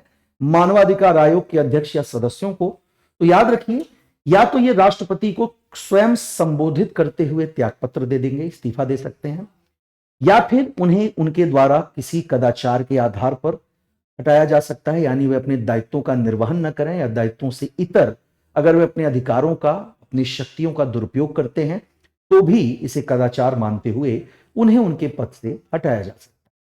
वहीं पर अगर धारा 3 में आते हैं, 5 के तीसरे भाग में, तो ये दिवालिया होने या शारीरिक अथवा मानसिक दुर्बलता की स्थिति में भी, या अगर वो कोई लाभ का पद धारण करता है, यानी कि जिसे हम लोग कहते हैं कि प्रॉफिट का पद होता है, ठीक है, पोस्ट ऑफ प्रॉफिट जिसे हम लोग बोलते हैं, तो अगर वो कोई पोस्ट ऑफ प्रॉफिट के पद पर भी नियुक्त है तो भी उसे हटाया जा सकता है। वो अगर विकृत चित्त का है, यानी मेंटली डिसेबल है, मेंटली वो बहुत स्वस्थ नहीं है, या अगर उसे किसी ऐसे अपराध के लिए जो उसने किया है, अगर उसे कोई न्यायालय इसके लिए दंडित करता है, तो इन सभी परिस्थितियों में, इन सभी कंडीशंस में उसे उसके पद से हटाया जा सकता है। आगे बढ़ते हैं दोस्तों, पदावधि की बात कर लें कि आयोग के अध्यक्ष या सदस्यों का कार्यकाल क्या होगा, तो इसका वर्णन आपको मिल रहा है कि कार्यकाल जो है वो 3 वर्ष या 70 वर्ष की आयु जो भी पहले हो जाए वहां तक होता है। अध्यक्ष की बात करें तो अध्यक्ष को दोस्तों पुनर्नियुक्ति का अधिकार नहीं होता, लेकिन जो इसके सदस्य हैं उनकी पुनर्नियुक्ति की जा सकती है। धारा संख्या 6 के अंतर्गत ये सारी बातें यहां पर हो रही हैं। धारा संख्या 7 में आते हैं दोस्तों। धारा संख्या 7, अध्यक्ष की मृत्यु होने, त्यागपत्र देने या किसी कारणवश अगर अध्यक्ष का पद रिक्त हो जाता है, खाली हो जाता है, तो फिर वहां पर अध्यक्ष का दायित्व कौन निर्वहन करेगा, इसकी व्यवस्था धारा संख्या 7 में की गई है। धारा संख्या 7 के अनुसार ऐसी किसी भी अप्रत्याशित स्थिति में आयोग के सदस्यों में से ही किसी एक को अध्यक्ष के रूप में नियुक्त किया जा सकता है, जिसका वर्णन धारा संख्या 7 में हमें देखने को मिलता है। बीच की धाराओं में सबसे इंपॉर्टेंट धारा आपके सामने अगली जो आती है वो धारा संख्या 13 है। 13 के अंतर्गत दोस्तों आयोग को अधिनियम के अंतर्गत मिलने वाली जितनी भी शिकायतें हैं, उन शिकायतों के निस्तारण या उनकी जांच के लिए जिस प्रक्रिया का वो इस्तेमाल करेगी, उस प्रक्रिया का वर्णन है। और ये प्रक्रिया कौन सी है? तो ये सिविल प्रक्रिया संहिता 1908 है दोस्तों, जिसके अंतर्गत सिविल न्यायालयों को मिलने वाली लगभग सभी शक्तियां आयोग को मिलती हैं, जिसके आधार पर या जिनके प्रयोग के द्वारा वो मानवाधिकारों के संरक्षण और संबंधित व्यक्ति जो मानवाधिकारों का हनन कर रहा है, उसका उल्लंघन कर रहा है, उस व्यक्ति की पहचान करके उसे दंडित करने का व्यवस्था या प्रबंध किया गया है। आगे बढ़ते हैं, धारा संख्या 14 की तरफ चलते हैं। इसकी धारा संख्या 14 क्या कहती है बेटा? धारा संख्या 14 में इसके अनुसार आयोग को शिकायतों की जांच करने के लिए केंद्र या राज्य सरकार की अनुमति से उसके किसी भी अधिकारी का प्रयोग करने का भी अधिकार मिलता है। यानी अगर आयोग उचित समझता है तो किसी भी विभाग के किसी भी अधिकारी को वह आमंत्रित कर सकता है कि वे उसके अधीन, उसके द्वारा दिए गए निर्देशों के अनुसार अपने मानवाधिकारों के संरक्षण के लिए कार्य कर सकें। ध्यान रखना है, इसके लिए केंद्र और राज्य सरकार की अनुमति यहां पर आवश्यक है। धारा संख्या 17 में आयोग द्वारा शिकायतों की जांच करने के लिए केंद्र या राज्य सरकार के अधीन किसी भी विभाग से या किसी भी संगठन से कोई महत्वपूर्ण या जरूरी जानकारी को भी मांगने या रिपोर्ट को मांगने का अधिकार भी आयोग को दिया गया है।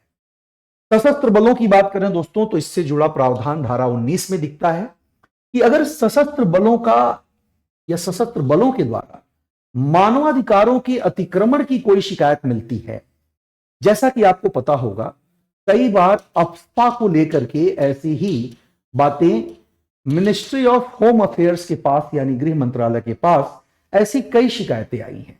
कई बार ऐसा हुआ है जहां यह कहा गया कि armed forces special power act, जो कि सशस्त्र बलों को दिया गया है विशेष रूप से आतंकवाद को समाप्त करने के लिए, जरूरी कार्यवाही करने के लिए जो उनकी स्वायत्तता है, उनका जो अधिकार है, उनकी जो स्वतंत्रता है, यह अधिकार उन्हें जो दिया गया है, उन सैन्य कर्मियों के द्वारा, उन सुरक्षा बलों के द्वारा अक्सर इनके दुरुपयोग की शिकायतें भी मिलती रही हैं, जहां सिविलियंस का ये कहना होता है कि आयोग के मतलब जो सेना के जवान हैं वो अपने को मिले हुए अधिकारों का उपयोग कई बार स्थानीय नागरिकों के उत्पीड़न या जबरन उनके ऊपर अत्याचार करने या उनके अधिकारों का हनन करने के संदर्भ में भी करते हैं।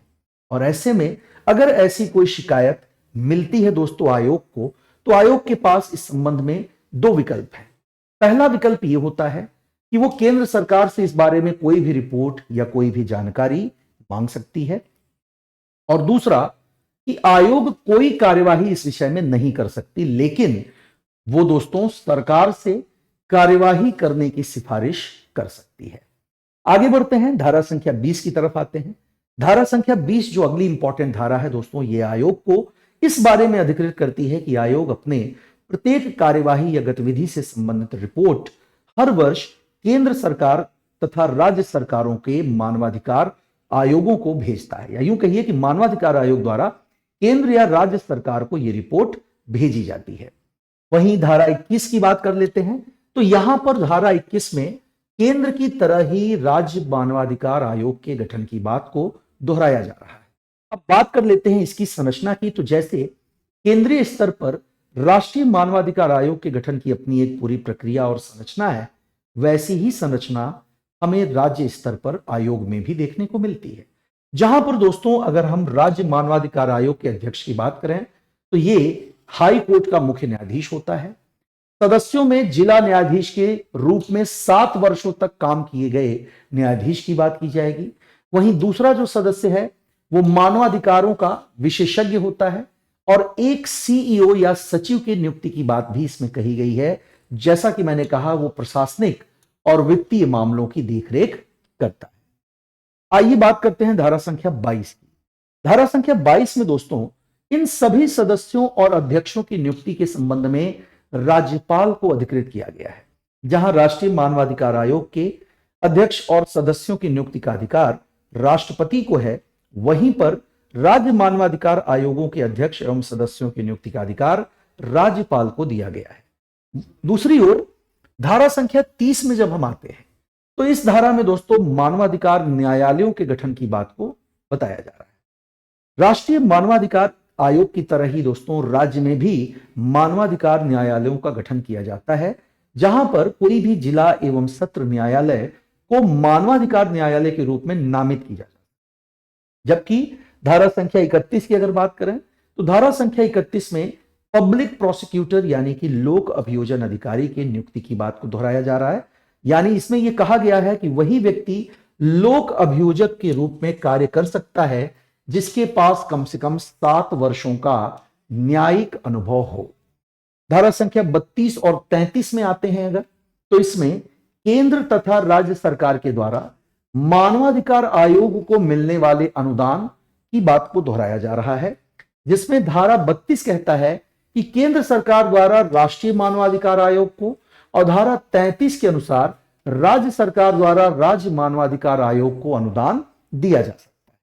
आते हैं और बात करते हैं धारा संख्या 36 में, जो कि अगली महत्वपूर्ण धारा है। धारा संख्या 36 जो है भाइयों, वो मानवाधिकार आयोग को अलग अलग परिस्थितियों में मानवाधिकारों के उल्लंघन या उससे संबंधित सुनवाई से जुड़ा हुआ है। यानी ये कहता है कि मानवाधिकार आयोग जो है वो किन किन परिस्थितियों में मानवाधिकारों के उल्लंघन की सुनवाई नहीं कर सकता है, ये बात यहां पर बताई गई है, जो कि अपने आप में बहुत विशिष्ट है। पहली स्थिति कि अगर कोई अन्य आयोग या कोई न्यायालय संबंधित मामले की सुनवाई कर रहा हो, उस स्थिति में मानवाधिकार आयोग जो है उस मामले में कोई हस्तक्षेप नहीं करेगा। और दूसरा, यदि मानवाधिकार उल्लंघन का मामला 1 वर्ष से ज्यादा पुराना हो गया हो तो भी मानवाधिकार आयोग ऐसे मामलों में सुनवाई से इनकार कर। लास्ट में बात करते हैं धारा संख्या 41 की। तो धारा संख्या 41 जो है दोस्तों, वो मानवाधिकार से संबंधित किसी भी तरह के नियम बनाने की शक्ति से जुड़ा हुआ है, और यह कहता है कि भाई कोई भी शक्ति जो मानवाधिकारों से संबंधित नियम बनाने की है वो किसके पास होगी, तो ऐसी शक्ति होगी केंद्र के पास। तो ये एक बहुत ही संक्षिप्त क्लास थी, और संक्षिप्त क्लास में जैसा मैंने कहा कि कैसे आप फास्ट ट्रैक रिवीजन अपने कंप्लीट सिलेबस का करेंगे। यही सारी चीजें हम लोग इस सीरीज में कर रहे हैं, इस श्रृंखला में कर रहे हैं। तो मैं उम्मीद करता हूं कि आपको इसका निश्चित तौर पर लाभ मिल रहा होगा। और अगर आप इसे बढ़िया तरीके से रिवाइज करते हैं, इन नोट्स को ही रिवाइज कर लेते हैं, तो दोस्तों यकीन मानिए आपको अलग से मूल विधि नहीं पढ़ना पड़ेगा। तो आपके लिए ये एक बहुत अच्छा अवसर हो सकता है। मूल विधि से अंतर्गत या मूल विधि के अंतर्गत मैं कहूंगा, जो भी सवाल आपके पेपर में आने वाले हैं या आ सकते हैं, उन प्रश्नों का सही उत्तर देने के लिए जो भी जरूरी डेटा आपको चाहिए, वो डेटा मैं आपको इस श्रृंखला के माध्यम से उपलब्ध कराने की कोशिश कर रहा हूं। तो चलिए बने रहिए एसएसजी गुरुकुल के इस ऑनलाइन मंच पर अभिनव श्रीवास्तव के साथ। आगामी क्लासेस में मैं कुछ और महत्वपूर्ण अधिनियमों और संबंधित धाराओं की चर्चा आपसे करूंगा। तब तक के लिए अपना ख्याल रखिए। बहुत बहुत धन्यवाद। नमस्कार दोस्तों। नमस्कार दोस्तों, मैं हूं अभिनव श्रीवास्तव। आप सबका स्वागत है एसएसजी गुरुकुल के इस ऑनलाइन प्लेटफॉर्म पर। हम लोग इस समय बातें कर रहे हैं अपने मूल विधि की एक श्रृंखला पर, और इस श्रृंखला में अब तक 3 क्लासेस आप तक पहुंच चुकी हैं। इन 3 क्लासेस में हमने आईपीसी और बीएनएस के बीच अंतर और उसके अलावा अपराध की प्रकृति और अपराध का जो प्रक्रिया है वो आपको बताया था हमने। उसके बाद हम लोगों ने आईटी एक्ट पर बात की, और तीसरी जो क्लास थी वो मानवाधिकारों पर थी। इसी श्रृंखला में आज चौथी कड़ी के साथ मैं एक बार फिर आपके सामने उपस्थित हूं, लेकर के दोस्तों प्रिवेंशन ऑफ करप्शन एक्ट 1988। दोस्तों जब भारत की बात होती है, तो जब भारत का चेहरा राष्ट्रीय और अंतर्राष्ट्रीय किसी भी मंच पर रखना होता है, तो हम लोग इसकी एक अनिवार्य दोष को कहीं ना कहीं भ्रष्टाचार के रूप में नामित करते हैं। यानी ये आम आदमी की धारणा बन चुकी है कि भ्रष्टाचार या करप्शन ये भारत में है और इसे पूरी तरह से खत्म नहीं किया जा सकता। अगर मैं ये कहूं कि भारत के बहुत तेजी से आगे न बढ़ पाने और आम आदमी के जीवन स्तर में तमाम प्रयासों के बाद भी अपेक्षित सुधार न आने का कोई अगर मूल कारण है, तो ये करप्शन यानी भ्रष्टाचार ही है। तो चलिए आज की क्लास में भ्रष्टाचार से संबंधित कुछ प्रावधानों को समझने की कोशिश करते हैं। दोस्तों सबसे बड़ी बात है कि भ्रष्टाचार निवारण अधिनियम जो बनाया गया था, ये किस वर्ष बनाया गया था? तो ध्यान रखिएगा, ये कानून वर्ष 1988 में आया था दोस्तों। वर्ष 1988 में ये कानून आया था। और ये कानून जिन चीजों पर सबसे ज्यादा चोट करता है वो आपका रिश्वत और भ्रष्टाचार ही है दोस्तों। तो रिश्वत और भ्रष्टाचार को निवारित करने या इसको समाप्त करने के उद्देश्य से ही हम लोगों ने इस कानून का निर्माण किया है, या आप कह सकते हैं कि कानूनों को समेकित किया है, इंटीग्रेट किया है, और इसे अधिक प्रभावी तथा कठोर बनाने की प्रक्रिया भी लगातार चल रही है, जिसे हम भ्रष्टाचार निवारण अधिनियम के रूप में भी देख सकते हैं। दोस्तों इस अधिनियम को अगर बात की जाए कि राष्ट्रपति की स्वीकृति कब मिली, तो इस अधिनियम को 9 सितंबर सन 1988 को राष्ट्रपति की स्वीकृति मिली, जबकि 12 सितंबर सन 1988 को यह कानून लागू हो गया था। लेकिन चूंकि इस कानून को बने इस वक्त 35 वर्ष से भी अधिक हो चुके हैं, लेकिन आप ये जानते हैं कि अभी भी भारत भ्रष्टाचार से पूरी तरह से मुक्त नहीं हुआ है। प्रशासनिक स्तर पर या फिर जो लाल फीताशाही है वो भी भ्रष्टाचार का एक हिस्सा है। राजनीतिक वर्ग में व्याप्त भ्रष्टाचार ये किसी से छिपा नहीं है दोस्तों।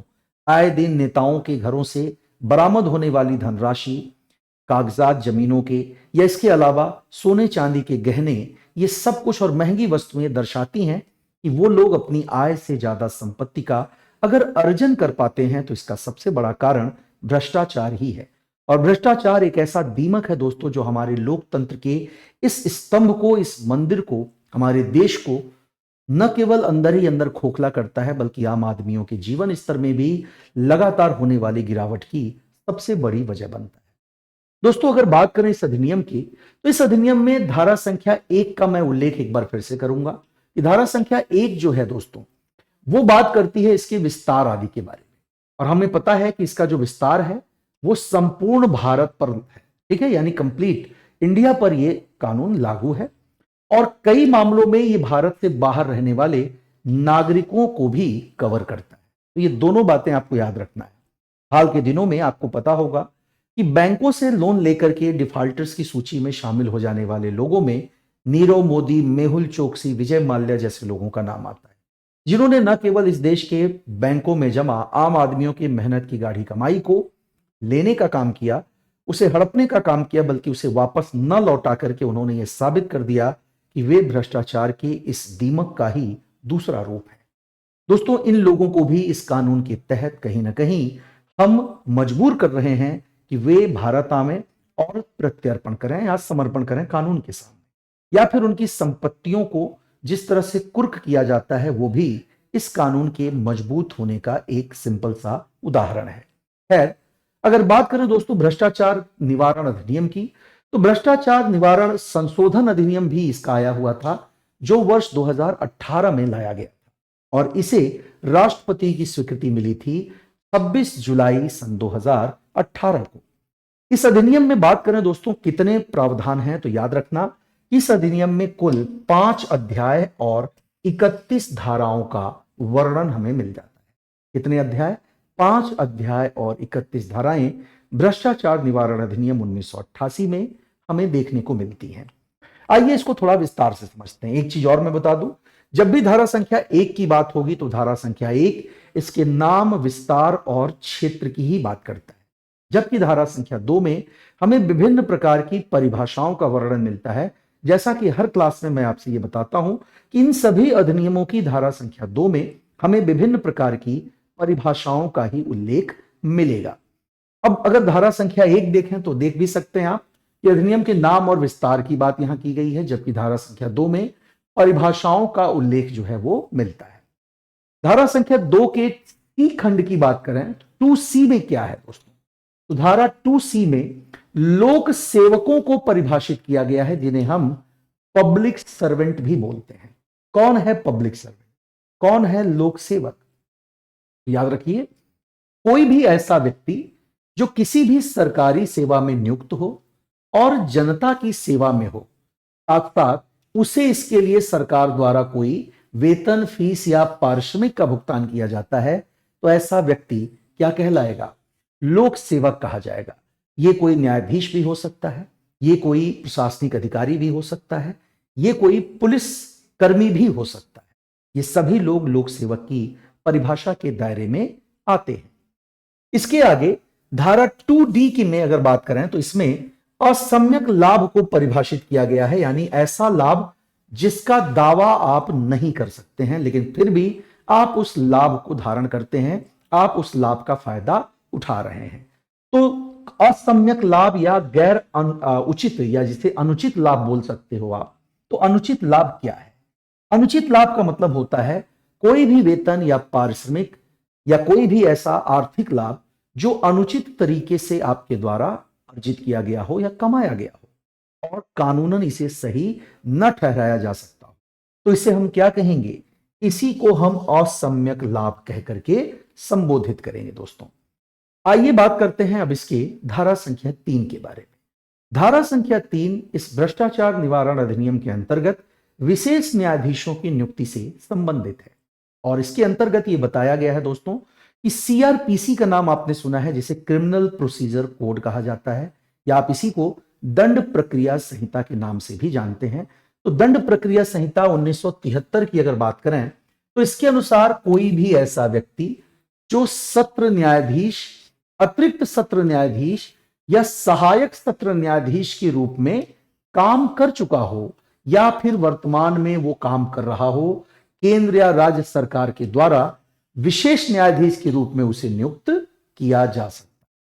फिर से मैं दोहरा देता हूं, CRPC 1973 के अंतर्गत कोई भी ऐसा सत्र न्यायाधीश, अतिरिक्त सत्र न्यायाधीश या सहायक सत्र न्यायाधीश के रूप में वो काम कर चुका हो या फिर वो काम कर रहा हो, उसे केंद्र और राज्य सरकार विशेष न्यायाधीशों के रूप में नियुक्त कर सकती है इस अधिनियम के अंतर्गत। जबकि धारा संख्या 4 की बात करें तो इसके अनुसार दोस्तों विशेष न्यायाधीशों के समक्ष लाए गए मामलों पर विचार करने की प्रक्रिया का वर्णन मिलता है। फिर से मैं दोहरा रहा हूं इसको भी कि इसके अनुसार यानी धारा 4 के अनुसार विशेष न्यायाधीश जो नियुक्त किया जाता है CRPC 1973 के अंतर्गत, उसके समक्ष लाए गए मामलों के विचारण प्रक्रिया की बात कही गई है, जिस पर विचारण करने के लिए जो समय सीमा निर्धारित है वो दोस्तों 2 वर्ष की है। यानी ऐसे किसी भी मामले में जो भ्रष्टाचार से जुड़ा हुआ है उस पर अगर कोई विशेष न्यायाधीश विचार करता है तो 2 वर्ष के भीतर उसे इसका ट्रायल पूरा कर लेना है, यानी ऐसे मामलों को 2 वर्ष से ज्यादा नहीं खींचा जा सकता। इसके अलावा धारा संख्या 5 में आते हैं। धारा 5 कहता है कि इसके अनुसार भ्रष्टाचार संबंधी किसी भी अपराध के लिए जब दोष सिद्ध व्यक्ति की बात होगी, कोई ऐसा व्यक्ति जिसका अपराध साबित हो गया हो दोस्तों, तो याद रखना है उसे विशेष न्यायाधीश अधिनियम के अनुसार किसी भी दंड का आदेश भी दे सकता है। आगे बढ़ते हैं, धारा संख्या 7 की चर्चा करते हैं। क्या है धारा संख्या 7 में? तो किसी लोक सेवक को रिश्वत देना। अब रिश्वत आपको अच्छी तरह पता है, ये असम्यक लाभ के दायरे में आता है और आप इसके लिए कहीं ना कहीं किसी ऐसे व्यक्ति को लाभ पहुंचाने की कोशिश करते हैं जो उसका पात्र नहीं था। तो किसी लोक सेवक को रिश्वत देकर उससे कोई अनुचित लाभ लेना या उससे अपना कोई काम करवाना जो उचित नहीं है, गैर कानूनी है, अगर आप ऐसा कोई कार्य करते हैं तो इसके लिए आप भी अपराधी माने जाएंगे और न केवल अपराधी माने जाएंगे बल्कि आपको इसके लिए दंडित भी किया जाएगा। अब दंड की अवधि की अगर बात करें तो याद रखना कि न्यूनतम 3 वर्ष का कारावास, जिसे बढ़ा करके 7 वर्ष भी किया जा सकता है, और प्लस जुर्माने की भी बात को इसमें इंक्लूड किया गया है। तो इस दंड से व्यक्ति को दंडित किया जाएगा धारा संख्या 7 के अंतर्गत।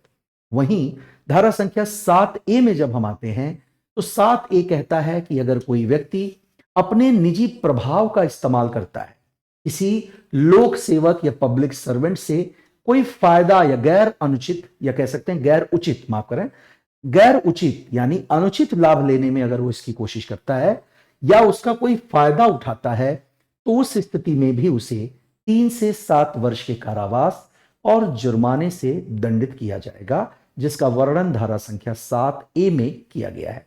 तो आप ये बोल सकते हैं कि भ्रष्टाचार निवारण के मामलों में धारा संख्या 7 और 7A ये दोनों ही करप्शन और लोक सेवकों के स्तर पर किए जाने वाले गैर उचित कार्यों के लिए हम इसका प्रयोग करते हैं।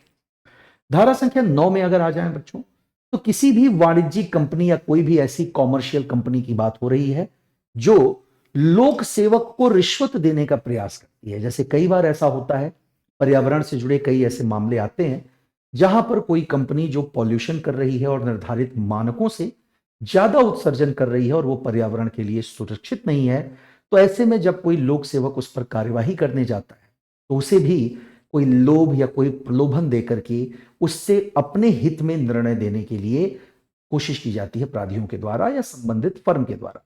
कई बार लोग लोक सेवकों को भी इस तरह से रिश्वत देने की कोशिश करते हैं, तो मोटे तौर पर इसे रिश्वत कहना ही सही होगा। तो अगर कोई वाणिज्यिक कंपनी किसी लोक सेवक को रिश्वत देने की कोशिश करती है तो इसे भी अपराध की श्रेणी में ही रखा जाएगा। वहीं धारा संख्या 10 की अगर बात करें तो धारा 10 के अनुसार किसी कंपनी के द्वारा अगर कोई रिश्वत की पेशकश की जाती है, खासकर की कंपनी की नीतियों के लिए जो जिम्मेदार व्यक्ति है उसके द्वारा, तो वह व्यक्ति भी इसके लिए दोषी माना जाएगा और इस काम के लिए उसे 3 से 7 साल की जेल और जुर्माने से दंडित करने की व्यवस्था धारा संख्या 10 के अंतर्गत की गई है। धारा संख्या 13 में आते हैं तो धारा 13 क्या कहती है भाई? धारा 13 के अनुसार अगर कोई लोक सेवक ही मान लेते हैं कि आपराधिक कार्य करता है, कोई लोक सेवक अपने अधिकारों अपनी शक्तियों का दुरुपयोग करता है कोई ऐसा कार्य करने में जिसको कानूनन सही नहीं ठहराया जा सकता, तो ऐसे कार्यों को भी हम भ्रष्टाचार के अंतर्गत ही रखेंगे। हालांकि ऐसे मामलों में कहते हैं इंटरनल इन्वेस्टिगेशन होता है, डिपार्टमेंटल इंक्वायरी होती है, तो अगर वह व्यक्ति इसके लिए दोषी पाया जाता है तो उस लोक सेवक को दोस्तों ऐसे कार्यों के लिए 4 साल से लेकर 10 साल तक की सजा हो सकती है, प्लस उसे कारावास के साथ साथ जुर्माने से भी दंडित किया जाएगा। धारा 14 की बात करते हैं। धारा 14 में कुछ लोग ऐसे होते हैं दोस्तों जो आदतन अपराधी होते हैं, मतलब अगर उन्हें एक बार किसी अपराध के लिए दंडित किया जा चुका है तो फिर सजा की अवधि पूरी होने के बाद भी वो दोबारा से उस अपराध को फिर से करते हैं, फिर से वो ऐसा ही कोई प्रयास करते हैं। तो अगर लोग आदतन अपराधी हैं जो किसी अपराध के लिए दोषी ठहराए जा चुके हैं और अगर वो फिर से वही अपराध करता है दोस्तों, तो इसके लिए उसे 5 साल से लेकर 10 साल तक के कठोर कारावास से दंडित किया जाएगा और उसमें जुर्माना भी इंक्लूड होगा। आगे बढ़ते हैं, धारा 17 की तरफ चलते हैं। धारा 17 भ्रष्टाचार से जुड़े मामलों की जांच करने के लिए जो व्यक्ति अधिकृत किया गया है, जो व्यक्ति इसके लिए ऑथोराइज किया गया है, उसके बारे में है। यह अधिनियम की यह धारा क्या कहती है दोस्तों? ये कहती है कि भ्रष्टाचार से जुड़े मामलों की जांच करने के लिए अगर कोई प्राधिकृत लोक सेवक है जो दिल्ली तथा आसपास के क्षेत्रों में, चाहे वो पुलिस निरीक्षक हो या अन्य स्थानों पर उप पुलिस निरीक्षक हो, तो वही व्यक्ति ऐसे मामलों की जांच कर सकता है। फिर से मैं दोहराता हूं कि भ्रष्टाचार से जुड़े मामलों की जांच करने के लिए जो व्यक्ति नामित किया जाएगा, जो नियुक्त किया जाएगा, वो कौन होगा? तो वह व्यक्ति दिल्ली तथा आसपास के क्षेत्रों में पुलिस निरीक्षक भी हो सकता है या फिर वो उप पुलिस निरीक्षक भी हो सकता है। धारा 20 कहती है कि अगर कोई लोक सेवक कोई भी अनुचित लाभ स्वीकार करता है, यानी अगर उसे कोई रिश्वत की पेशकश की गई और वो उस रिश्वत को स्वीकार करता है, तो वह धारा 20 के अनुसार उसके द्वारा किए गए कार्य को अपराध या भ्रष्टाचार की श्रेणी में रखा जाएगा। अगला नाम आपके सामने धारा संख्या 27 का है। धारा संख्या 27 का जो वर्णन है दोस्तों, वो भ्रष्टाचार के आरोपों के खिलाफ अपील से जुड़ा हुआ है। अगर आपके ऊपर भ्रष्टाचार का कोई आरोप लगता है तो क्या आप इसके खिलाफ कोई अपील या पुनरीक्षण की मांग कर सकते हैं? तो जी हां दोस्तों, बिल्कुल कर सकते हैं। और ऐसे मामलों में अपील या पुनरीक्षण का जो अधिकार होगा वो उच्च न्यायालय को या उसके अंतर्गत गठित किसी विशेष न्यायालय या विशेष न्यायाधीश को ही होता है, चाहे वो सत्र न्यायालय हो या फिर कोई न्यायाधीश हो, दोनों ही इसके अंतर्गत आते हैं। वहीं पर धारा 29A की बात करें, जो कि एक अंतिम इंपॉर्टेंट धारा है बच्चों, तो ये कहती है इस अधिनियम के अंतर्गत नियम बनाने की शक्ति को। तो इस अधिनियम यानी भ्रष्टाचार निवारण अधिनियम 1988 के अंतर्गत नियम बनाने की जो शक्ति है वो किसके पास होगी? तो वो शक्ति होगी केंद्र के पास। ठीक है, तो ये बहुत ही शॉर्ट में, संक्षिप्त में हमने आपको भ्रष्टाचार निवारण अधिनियम के जरूरी प्रावधानों और धाराओं से परिचित कराया है। आगे भी मैं अपनी श्रृंखला को इसी प्रकार जारी रखूंगा। आप अपने सुझावों से, आपकी जो भी मांग हो, जो भी आपकी क्वेरीज हो दोस्तों, ऑफलाइन में आप अपने कमेंट के माध्यम से हम तक पहुंचा सकते हैं और मैं आपके सुझावों के अनुसार अपने इस शेड्यूल को, अपने इस प्रोग्राम को और बेहतर और इफेक्टिव बनाने की कोशिश आगे भी करता रहूंगा, क्योंकि आपका सफल होना ही हमारा मूल उद्देश्य है। और एसएसजी गुरुकुल हमेशा अपने अभ्यर्थियों, अपने छात्रों की सफलता के लिए प्रयासरत रहता है। तो इसी श्रृंखला में, इसी क्रम में हम लोगों ने इस सीरीज को स्टार्ट किया है और आगे ये सीरीज आपकी परीक्षा तक इसी प्रकार जारी रहेगी और आप बढ़िया तरीके से प्रिपेयर हो सकें, बढ़िया से तैयारी कर सकें और मूल विधि से पूछे जाने वाले सवालों का सही उत्तर देकर आप अपना कॉन्फिडेंस लेवल और मजबूत कर सकें, इसके लिए ये प्रयास है। तो आपके प्रयासों को, या जो प्रयास हम कर रहे हैं उसके लिए, और आप भी अपने स्तर पर जो प्रयास करेंगे आने वाले समय में, इन सारी चीजों के लिए बहुत बहुत धन्यवाद और आपको शुभकामनाएं। नमस्कार दोस्तों।